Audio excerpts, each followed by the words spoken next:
Is the ash show? Man, I should have lotioned up. I didn't lotion my elbows. You're I just good. You're peed. set though. Thank you, man. I tried, you know. It's the Popeyes. You got the oil in your This is system. what.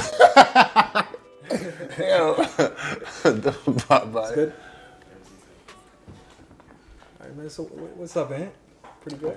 Not much. I'm doing pretty good. What about you? That's good. I'm busy. I'm pretty busy. So what's up, guys? This is Ant. Ant, can you just tell the What's people up, who you everybody?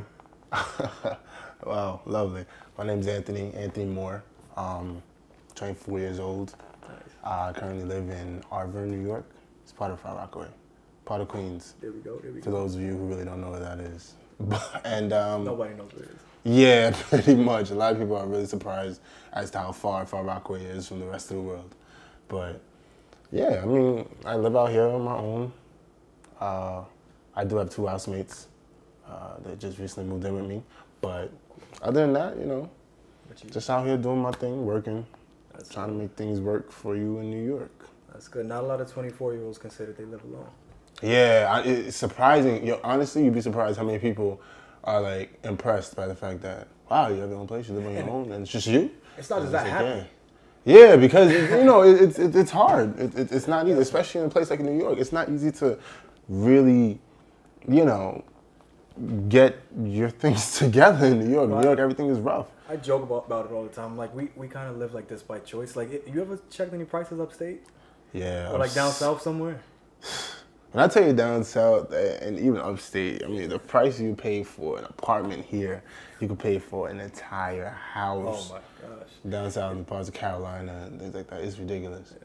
But I mean, it's good because, you know, me, I'm living lavishly in, you know, my parents' house. You know what I'm saying? You put some money towards the groceries right quick and everyone's happy. I know, right? That's the most you gotta do.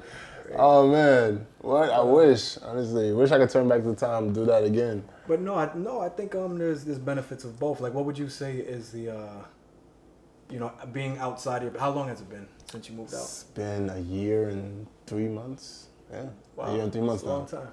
Yeah, that's a long time. That's longer than I've been on my car's lease. So I'm hoping that, you know, I can make it to that long. But a year and 3 months on a car lease. But what do you think you've learned as far as, like, what experiences have you learned from that? Main thing I probably would say that I learned quick is that a lot of stuff your parents tell you is honestly true. You tend to think that they don't know what they're talking about when you first, you know, when you first move out or when you first start, you know, your own thing. You really think that they were exaggerating a lot of things, that they were just speaking from the perspective of somebody who had an archaic idea of what everything was. But you find out they're not as far removed as you thought. So you're thinking, I could just move out and I could do my own thing and it's easy, but it's really not. And you find yourself getting into this, I guess the best way to call it is a rat race. Yeah. You find yourself you're running in a circle, you're doing the same thing, you're working, you're going home, you're working, you're going home, you're like, what am I doing? I feel like I'm my parents already. But I mean, it's an experience, right? You see, got the dog on. But no, it's an experience. Like, I think a lot of people like to separate, like I think American culture says once you finish college, it's out. As a matter of fact, college. As soon as you go to college, you're gonna sleep. You're gonna stay at your dorm. You're gonna leave home, and that's it. Like for me, you know, especially growing up Caribbean, I don't know if it's the same thing by you, but there's not that push per se. At least in our household, I can only speak for us. But yeah. It's like I guess you learn different things. Like you can get that, I guess, quote unquote, independent man experience before a lot of other people, right? Because you're moving out, nobody's paying your bills, you're paying your bills. Yeah, right? You know, trying to. But you know, the other struggle, that's a struggle in of itself, but I think it's a swapping of struggles because at home, I know I have to, like, I gotta think twice about playing music at a certain time. You gotta obey that. Definitely no girls over, right? Yeah, oh yeah, that's rough one. That's a rough one. I can understand that struggle. Would you say that's what? Was it worth it? What was the biggest factor why you left home? Biggest factor as to why I left home.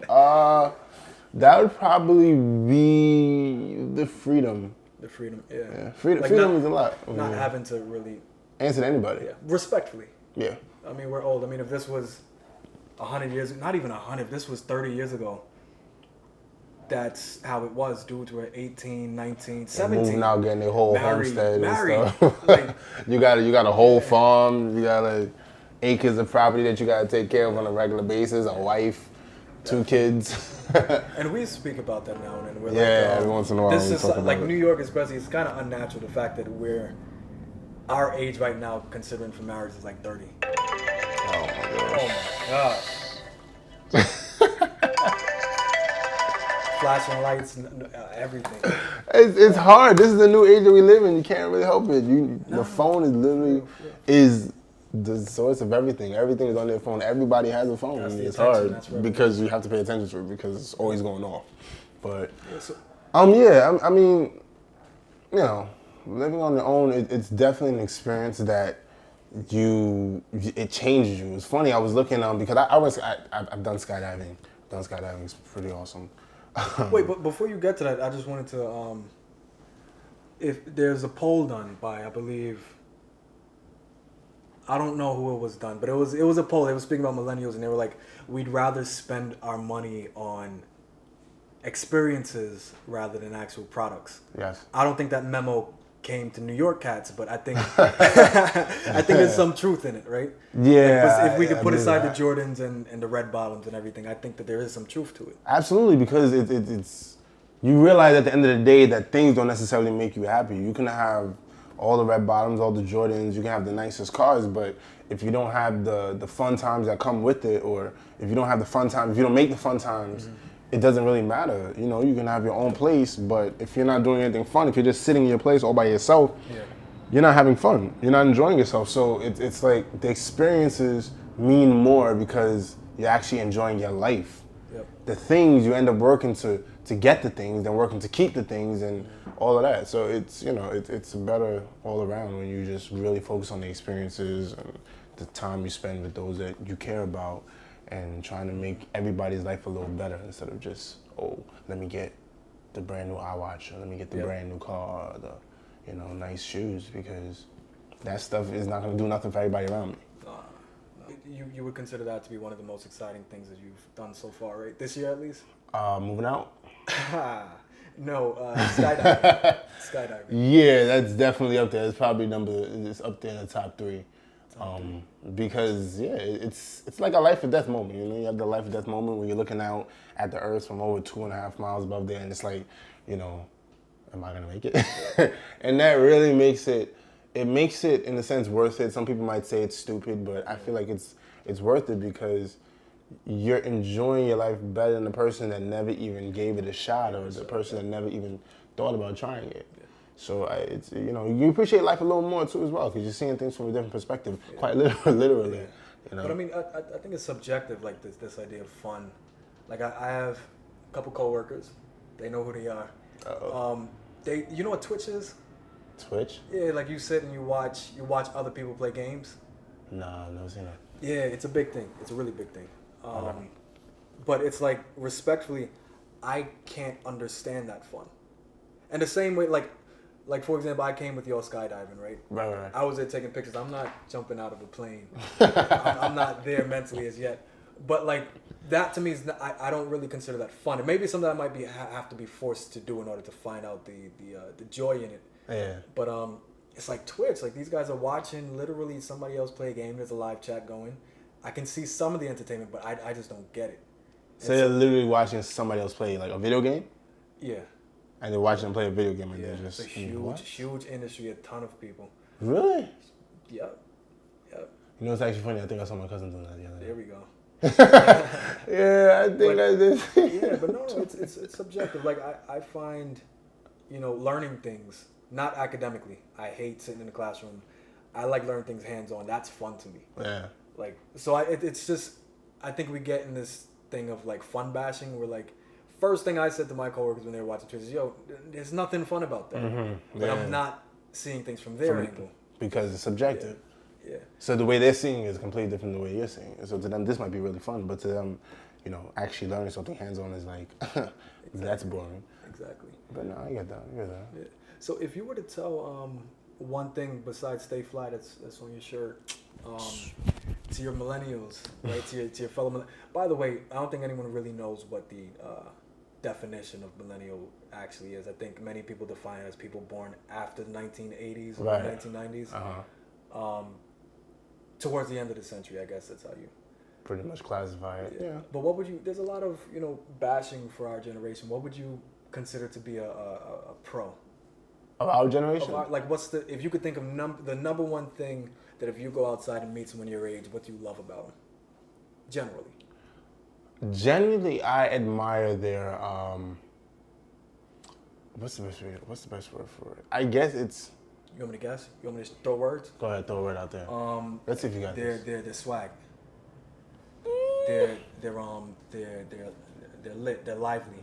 Yes, it's more like their liveliness because they're the positive That's called synchronicity.